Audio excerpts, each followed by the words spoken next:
I don't have anything to teach you tonight except maybe something a little bit about poetry. I'm going to teach you something about poetry. No, why did A friend of mine, Doug, recently put out a chapbook, my first published chapbook. I do have another chapbook of really early stuff. It's called Accidental Thrust. It's put out by the little Scratchpad Press in Buffalo.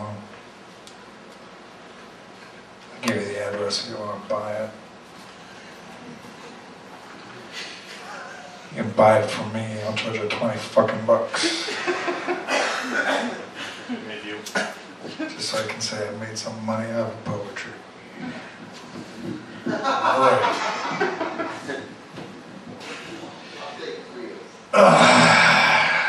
3 for 100.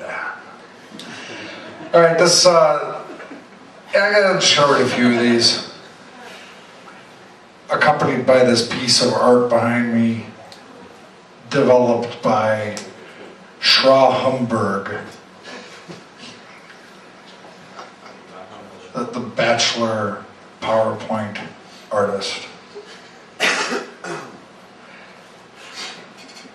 And I will start with a piece called It Snaps On It Once.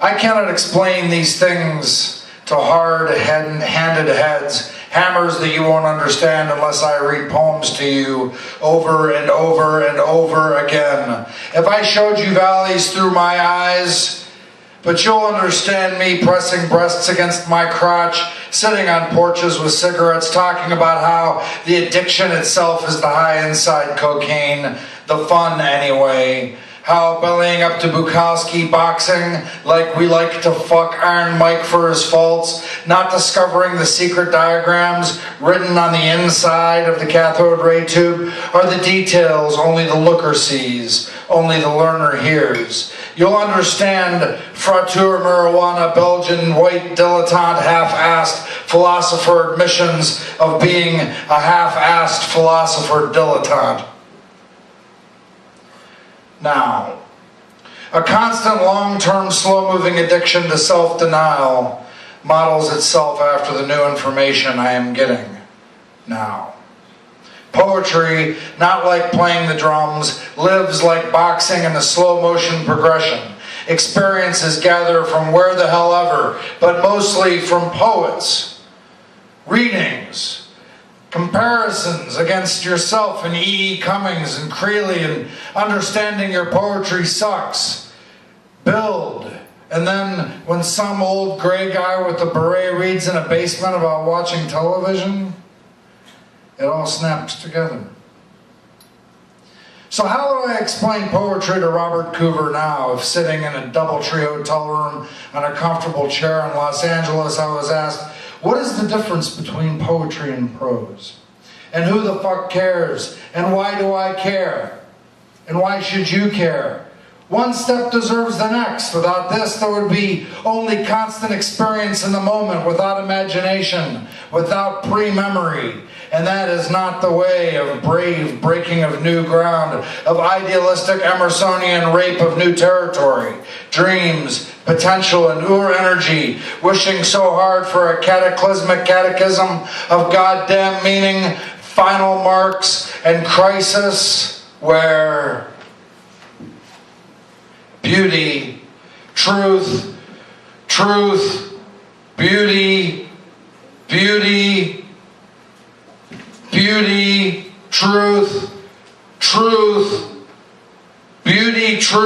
truth, beauty, ugliness, accidental thrusts, where the imagination creates the world new and needs predetermination in misty romantic glens. So we won't talk about Keats and meter and flow and form and quality and what language does, or the errant hammer of a Pennsylvanian poet flying off the edge of a roof. Instead we'll talk about what matters tonight, you and I. We will talk about the arm of life stretched long, the sky as it changes over long times, among friends we are lucky to see, about our incidental experience, about how the voice quavers to a cry in the throats of young people, holding on where they know there is no holding on. Embarrassment at the right place, in the worst place, at the best time. It snaps when it wants.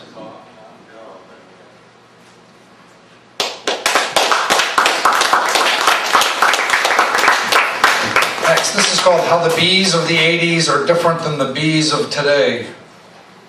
Men are weak to the bone, born incomplete, seeking wholeness.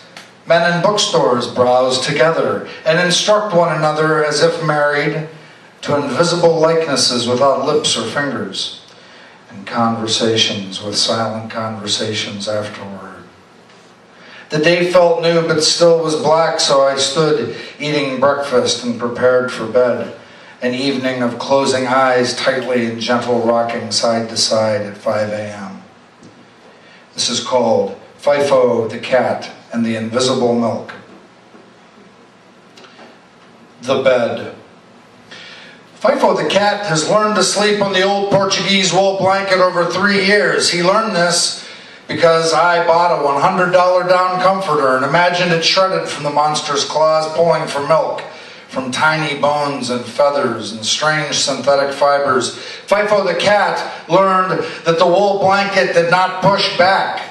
The hand that his mother connected to the mountain that sings, its eyes opening wide, and when Lucky shakes the food and speaks, mother does not deny her breast on the Portuguese blanket. The milk. It is lonely here without testicles, without howls in the dark, secret rooms he does not know, truths he has never heard.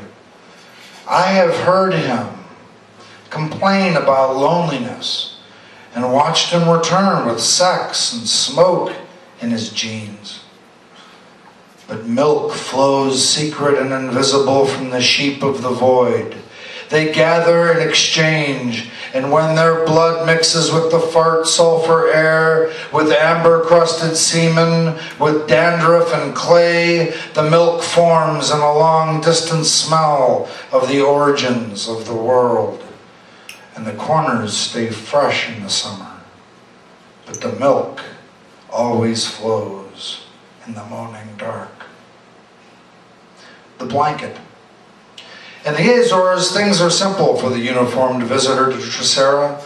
The bulls are on ropes, the locals are friendly, and while the masses are in Portuguese, you can figure out what's happening by the rhythm.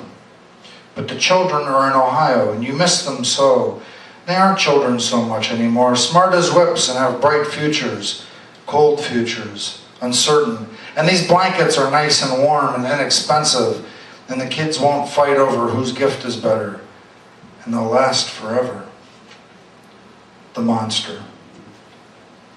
So, Billy sits on the sofa thinking about Jesus and MDMA when the monster finds the opportunity and takes it. Digging his claws deep into blood and drawing it out. They ask me why he attacks, and I tell them it's because I like keeping cats just wild enough. But we both know, me and Fifo the cat, we know it's the milk and mother hand in the deep night of invisible semen and meaningless orgasms, because the hand loves comfort and the monster loves secrets. This is called Nighttime. I need to write this to you before I die. I need to let you know that your face is my unplaceable hope, deja vu at late hours. And while I understand that nothing can ever come of it, were it not for this thing I've forgotten that's never existed, this nighttime would be the end of all things. I only got a couple more.